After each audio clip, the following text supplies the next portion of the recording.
Alors, Martin, on parle de l'apôtre Pierre, clairement identifié. Alors, l'apôtre Pierre est un bel exemple qui montre là, que Dieu fait des grands changements, mais il le fait aussi d'une façon progressive. Il y a vraiment deux étapes, là, comme on l'a déjà dit.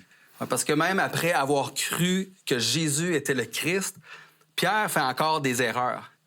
Puis même dans Acte 2, quand le Saint-Esprit descend sur Pierre et les autres, suite à ça, Pierre fait encore des erreurs. Alors, toute sa vie, Pierre va lutter dans un combat spirituel.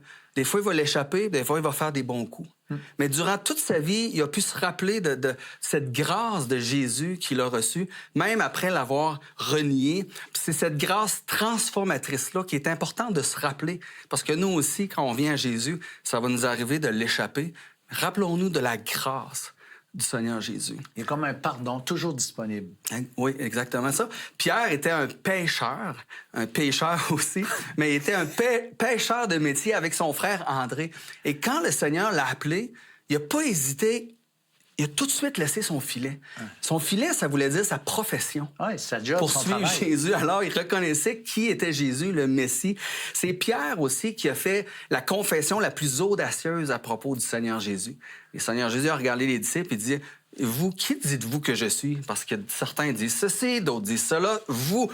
Et Pierre, il s'avance. « Tu es le Christ, le Fils du Dieu vivant. » C'est Pierre aussi qui a eu assez de foi pour sortir sa jambe du bateau. Tu te rappelles quand Jésus marche sur les eaux? Ouais. Et là, il voit Jésus, il dit, hey, c'est qui? C'est Jésus. Et là, Pierre, il dit, Seigneur, si c'est toi, ordonne que j'aille vers toi.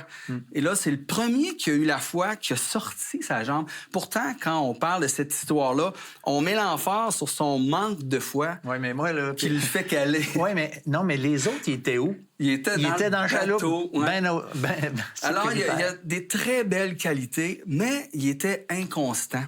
Il n'y a aucun des autres disciples qui a été réprimandé autant que Pierre. Ouais. Et Pierre, il est le seul à avoir osé réprimander Jésus. Oui, ça, c'est fort. Ça, c'est fort, hein? Un peu avant sa mort, Jésus parle de ses souffrances, de sa mort. Et Pierre, c'est là qu'il réprimande Jésus. « Ah, non, non, Seigneur, à Dieu ne plaise, cela ne t'arrivera pas. » Hein? Il a osé dire ça au Seigneur Jésus. Et là, le Seigneur, il réprimande à son tour sévèrement à Pierre, puis il lui répond « Arrière de moi, Satan. » Hey, moi, le point, imagine le Seigneur me dire ça, l'arrière de moi, Satan, parce que tes pensées sont des pensées d'homme, ce ne sont pas des pensées de Dieu. Alors, on voit qu'il y avait, oui, des bons côtés, il était courageux, mais il y avait tendance à se mettre le pied d'un plat, comme on dit. Hein? Mais Pierre, là, c'est un gars, c'est un sanguin de toute évidence. Puis moi, j'aime la sincérité de Pierre. Tu sais, il est vrai, le gars. Là. Tu sais, mettons, moi, en tout cas, j'avoue, je m'identifie vrai, beaucoup oui. à lui par rapport à ma rapidité de réagir puis à mes gaffes. Ouais. J'aimerais ça lire un beau texte dans Matthieu 26. C'est Jésus qui parle. Jésus leur dit, « Je serai pour vous tous, cette nuit, une occasion de chute. Car il est écrit, « Je frapperai le berger, et les brebis du troupeau seront dispersées. Mais après que je serai ressuscité, je vous précéderai en Galilée. » Et Pierre, prenant la parole, lui dit, « Quand tu serais pour tous une occasion de chute, tu ne le seras jamais pour moi. » Hein? On voit Pierre qui est cette assurance. Jésus lui dit, « Hey, je te le dis en vérité, cette nuit même, avant que le coq chante, tu me renieras 3 fois. » Et Pierre, fidèle à lui-même, lui répond, « Quand il me faudrait mourir avec toi, je ne te renierai pas. » Et tous les disciples dirent la même chose. Hey, c'est impressionnant de voir l'assurance de Pierre, mais Jésus lui dit, « Hey, non, tu vas me renier 3 fois. » Et moi, je ne veux pas excuser le péché de Pierre, mais je voudrais te faire remarquer que quand Jésus a été arrêté, on l'a conduit à la cour du souverain sacrificateur. Pierre, il était seul avec un autre disciple, qui était Jean, à suivre Jésus pour aller voir qu'est-ce qui se passe. Et il était assez proche pour pouvoir croiser le regard de Jésus. Alors Pierre, là, oui, il a péché, mais il était au front quand il est tombé et qu'il a renié. Il n'était pas caché dans son Seigneur. sous-sol, le gars. Les autres étaient tout ailleurs. Lui était au front. Ouais. Et là, Pierre renie le Seigneur. une première fois, parce que là, il y a une servante qui arrive, puis il dit « Ah, je te reconnais, tu étais avec lui. » Puis là, il a peur. Il dit « Non. » Alors, je le connais pas, il le renie. Une deuxième fois, il le renie, puis une troisième fois, puis on dit même qu'il commençait à faire des imprécations et à jurer la troisième fois. Et là, il entend ce coq qui chante. Et là, Jésus, qui est pas très loin, qui se retourne, puis qui regarde Pierre. Ouais.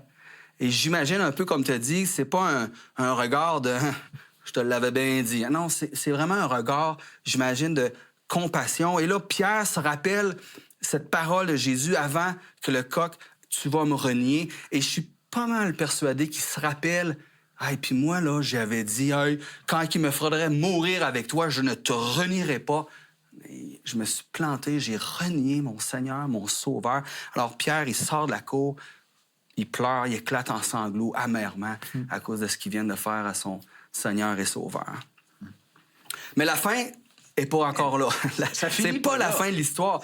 Après la résurrection de Jésus, il va se montrer à ses disciples. Il va se montrer une première fois, une deuxième fois, mais jamais il va comme voir Pierre pour reparler de ça. Ouais. Puis j'imagine, probablement, Pierre a honte de son péché. Puis là, peut-être qu'il attend que Jésus fasse les premiers pas. Pierre n'est pas allé voir Jésus non plus pour en... Il n'en a pas parlé, mais j'imagine qu'il avait honte. Puis juste avant qu'il arrive pour une troisième fois, Jésus se présentait à ses disciples. Pierre, il était avec les autres disciples sur le bord de la mer de Tibériade. Et puis il dit, je m'en vais pêcher. C'est comme si Pierre il veut retourner à son ancienne profession de pêcheur. J'ai comme l'impression que Pierre, à ce moment précis, il se sent plus digne d'être un disciple. Ouais. Puis en tant que chrétien, ceux qui veulent suivre le Seigneur Jésus, combien de fois on a senti ça, ce sentiment d'indignité de suivre le Seigneur Jésus à cause du péché. Il ne se sent pas à la hauteur, puis peut-être qu'il s'imagine que le Seigneur Jésus va en choisir un autre, parce que moi, je l'ai renié, puis le Seigneur va en prendre un autre qui l'a pas renié. Les carottes sont cuites. Ouais. Mais heureusement pour Pierre, c'est pas comme ça que Dieu travaille. Puis l'apôtre Paul, non Pierre, je veux vraiment parler de Paul, il avait une écharpe dans la chair, puis il demande à Dieu d'y enlever cette écharpe-là. Puis qu'est-ce que Dieu lui répond? Il dit non, ma grâce te suffit, car ma puissance s'accomplit dans la faiblesse. Ça, c'est un des plus grands encouragements qu'on a comme chrétiens, de servir Dieu, parce que personne d'entre nous, Martin, on se sent digne même d'être ici avec vous, mais c'est pas la dignité que nous avons en nous-mêmes. C'est l'appel de Dieu pour des pécheurs qui veulent le servir. Témoin, monument de la grâce, au fond. Ah oui. Alors, durant cette troisième rencontre, c'est là que Jésus va parler à Pierre, il va restaurer Pierre, puis il va même lui donner la tâche d'être un berger pour les autres croyants. La grâce du Seigneur Jésus a transformé Pierre, qui est devenu un pilier pour les autres croyants. Donc, Dieu a pu manifester sa puissance à travers la faiblesse de Pierre. Puis oui, on est tous faibles. Et j'aimerais ça conclure avec une histoire. J'ai lu ça la semaine passée et j'ai dit, hey, ça va bien avec l'histoire de Pierre. C'est George Romney, qui était un peintre du 18e siècle. Écoute, lui, s'est marié à 22 ans, mais rapidement, il a regretté sa décision. Puis une des raisons qu'il a regretté, c'est parce qu'il y a un de ses connaissances qui lui dit, écoute, t'es un peintre, t'as de l'avenir, t'as du potentiel. Si tu restes avec ta conjointe, elle va t'embarrasser, tu pourras pas t'épanouir comme peintre. Alors lui, il décide de laisser sa femme. Il quitte sa femme pour poursuivre sa carrière de peintre. Il est devenu célèbre. Puis même aujourd'hui, on peut voir de ses peintures qui se vendent quand même assez cher. Et à l'âge de 65 ans, il tombe malade.